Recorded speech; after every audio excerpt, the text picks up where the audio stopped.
السلام علیکم ناظرین، آج ہم آپ کو بتاتے ہیں کہ جاوید چودھری نے ایک کالم لکھا ہے پاکستان کے ان نوجوانوں سے متعلق جن کی 2000 کے بعد پیدائش ہوئی ہے۔ جاوید چودھری کا کالم کا عنوان ہے what a country. Javed Chaudhry لکھتے ہیں کہ میں پچھلے دنوں ایک نوجوان لڑکی کی ویڈیو دیکھ رہا تھا۔ وہ زمان پاک کے سامنے چیئرمین پی ٹی آئی کے نعرے لگا رہی تھی۔ کسی یوٹیوبر نے اس کا انٹرویو شروع کر دیا۔ یوٹیوبر نے اس سے پوچھا ملک میں پی ٹی آئی 3.5 سال حکمران رہی، اس دوران خان صاحب نے کیا کمال کیا تھا؟ لڑکی نے غصے سے اس کی طرف دیکھا اور کہا کہ ہمارے خان صاحب نے سینکڑوں ایسے کام کیے تھے جو ملک میں اس سے پہلے نہیں ہوئے۔ یوٹیوبر نے ہنس کر پوچھا مثلاً؟ وہ لڑکی بولی مثلاً خان صاحب نے ڈیم بنائے تھے۔ یوٹیوبر نے فوراً کہا کیا آپ ان میں سے کسی ایک ڈیم کا نام بتا سکتی ہیں؟ لڑکی نے فوراً جواب دیا ہاں کیوں نہیں، خان صاحب نے کالا باغ ڈیم بنایا تھا۔ یہ سن کر یوٹیوبر کے ساتھ ساتھ میری بھی ہنسی نکل گئی، مگر یہ واقعہ کچھ بھی نہیں تھا۔ اصل واقعہ اس کے بعد پیش آیا تھا۔ میں نے چند دن بعد یہ واقعہ نوجوانوں کی ایک محفل میں سنایا۔ واقعے کے بعد اس پورے ہال میں صرف ایک شخص ہنس رہا تھا اور وہ شخص میں خود تھا، جبکہ باقی پورا ہال حیرت سے کبھی مجھے دیکھتا تھا اور کبھی ایک دوسرے کو۔ مجھے اس وقت معلوم ہوا کہ جہالت کے اس بحر ظلمات میں وہ لڑکی اکیلی نہیں، بلکہ سن 2000 کے بعد پیدا ہونے والے 95% نوجوان اس لڑکی جیسے ہیں۔ یہ سرے سے حقائق سے نابلد ہیں، یہ ڈیم کے بارے میں کچھ جانتے ہیں اور نہ ہی انہیں کالا باغ ڈیم کے بارے میں کچھ علم ہے۔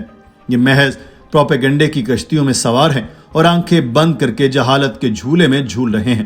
اور یہ سکہ بند حقیقت ہے کہ جاہل معاشرے کی تاریخ اور حقائق سے ناواقف لوگوں کے ساتھ وہی ہوتا ہے جو 9 مئی کو پاکستان کے ساتھ ہوا۔ آپ آج بھی پی ٹی آئی کے کسی نوجوان سے پوچھ لیں، وہ حیرت سے جواب دے گا ہم نے آخر کیا جرم کر دیا؟ ہم نے بس چند عمارتیں ہی تو جلائی تھیں، اس میں مائنڈ کرنے والی کیا بات تھی؟ ہم اگر زندہ ہیں اور ہم اگر قوم بھی ہیں تو پھر ہمیں اب کھلے دل کے ساتھ 9 اور 10 مئی کے واقعات کا تجزیہ کرنا ہوگا تاکہ ہم مستقبل میں ایسے خوفناک واقعات سے بچ سکیں۔ یہ حقیقت ہے حادثہ ایک دم نہیں ہوتا، زمانہ برسوں اس کی پرورش کیا کرتا ہے، اور یہ حادثہ بھی اچانک نہیں ہوا تھا۔ ہم نے اسے بھی باقاعدہ پالا تھا، اور ہم نے اگر اب بھی وجوہات تلاش کر کے ان کا تدارک نہ کیا تو ملک میں 9 مئی بار بار آئیں گے اور ہر بار ماضی سے زیادہ تباہی آئے گی۔ ہمیں آج یہ ماننا ہوگا کہ اس حادثے کی بڑی وجہ بے مہار نوجوان ہیں۔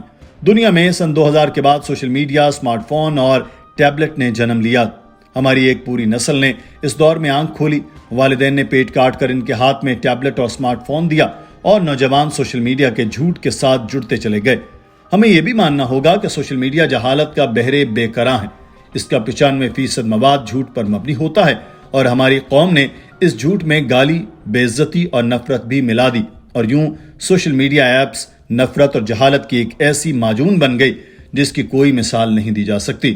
جاوید چودھری لکھتے ہیں کہ دنیا میں سب سے کم کتابیں پاکستان میں پڑھی جاتی ہیں، جبکہ اخبارات بینی کا حال یہ ہے کہ ملک میں اخبار بند بھی ہو رہے ہیں اور سکڑ بھی رہے ہیں، اور کسی کو ذرا بھی ملال نہیں۔ چنانچہ آپ پھر خود فیصلہ کیجئے کہ عوام نے معلومات اور عقل کہاں سے لینی تھی۔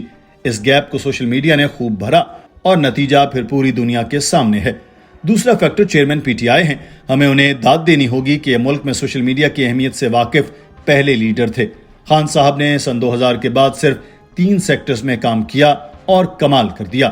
انہوں نے ڈی جے کے ساتھ تقریر کرنا سیکھی، گانے بنوائے، ڈی جے بٹ ہائر کیا اور پوری انرجی کے ساتھ اندھا دھند بولنا سیکھ لیا۔ اس فیلڈ میں پوری سیاسی لاٹ میں ان کا کوئی حریف نہیں تھا۔ صرف مریم نواز نے ان کا مقابلہ کیا، مگر یہ بھی تاخیر کے ساتھ میدان میں اتری اور بار بار مصلحت کا شکار بھی ہوتی رہیں۔ نوجوانوں کو خان صاحب کا یہ انداز بھا گیا۔ خان کا دوسرا کمال فوج تھی۔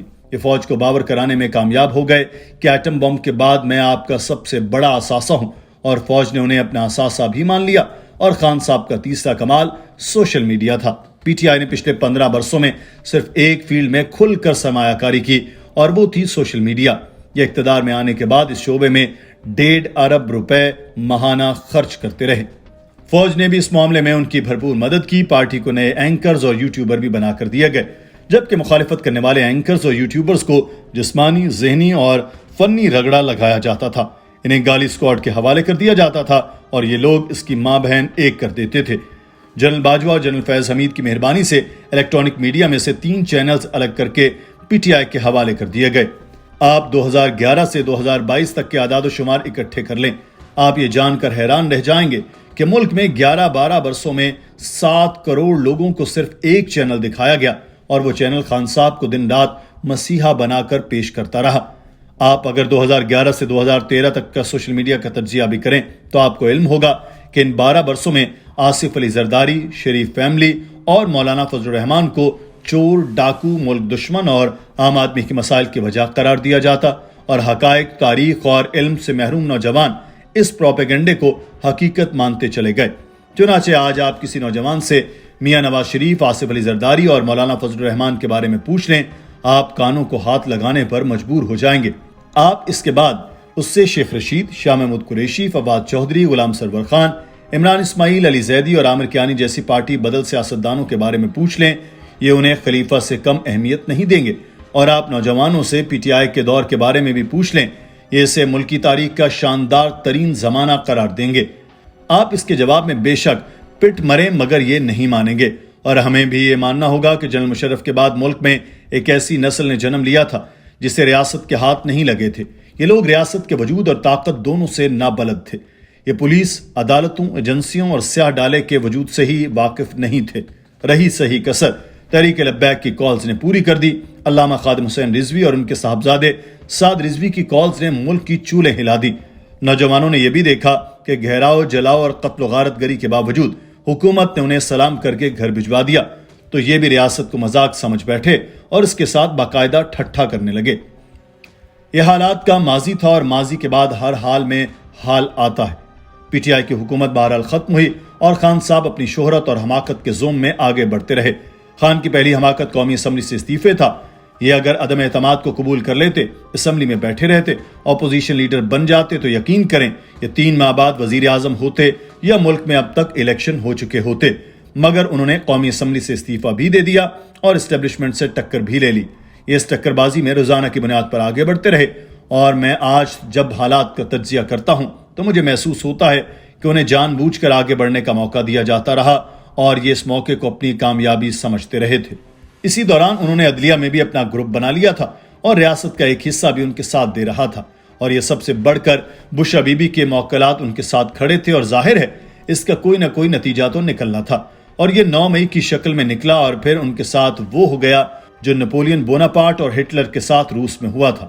یہ بھی جال میں پھنس گئے اور یہ اب بے بسی سے دائیں بائیں دیکھ رہے ہیں اور مذاکرات کی بھیک مانگ رہے ہیں، جبکہ بش بی بی سمیت تمام روحانی، سیاسی اور سفارتی طاقتیں ان کا ساتھ چھوڑ چکی ہیں۔